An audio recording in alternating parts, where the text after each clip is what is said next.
ఒక చిన్న డౌట్ ఉంది. చెప్పు. ఆ డౌట్ అంటే సింపతి, ఎంపతి, కాంపాషన్ డిఫరెన్స్ చెప్తారా? చెప్తాను.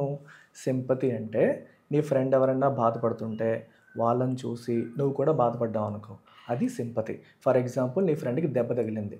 దెబ్బ తగిలితే అయ్యో! నా ఫ్రెండ్‌కి దెబ్బ తగిలింది అనుకుంటే సింపతి. ఎంపతి అంటే నీ ఫ్రెండ్ ఎవరైనా బాధపడుతున్నప్పుడు ఆ బాధని నువ్వు కూడా ఫీల్ అవ్వగలిగితే అది ఎంపతి. ఫర్ ఎగ్జాంపుల్ నీ ఫ్రెండ్ టాయ్ పోయిందనుకో, టాయ్ పోతే వాడు డిమ్ అయిపోయి బాధపడుతూ ఉన్నాడు.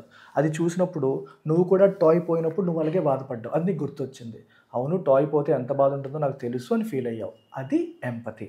కాంపాషన్ అంటే ఎవరన్నా బాధలో ఉన్నప్పుడు దాన్ని చూసి అర్థం చేసుకొని వాళ్ళ బాధని పోగొట్టడానికి ట్రై చేయడం. ఫర్ ఎగ్జాంపుల్ నీ ఫ్రెండ్ లంచ్ బాక్స్ తెచ్చుకోలేదు అనుకో, ఫుడ్ లేదు, హంగ్రీతో బాధపడుతుంది అమ్మాయి. అప్పుడు నువ్వు వెంటనే నీ లంచ్ బాక్స్‌లోంచి కొంత ఫుడ్ తీసుకొచ్చి ఆ పాపకి ఇచ్చావనుకో, అది కాంపాషన్. థ్యాంక్ యూ నాన్న.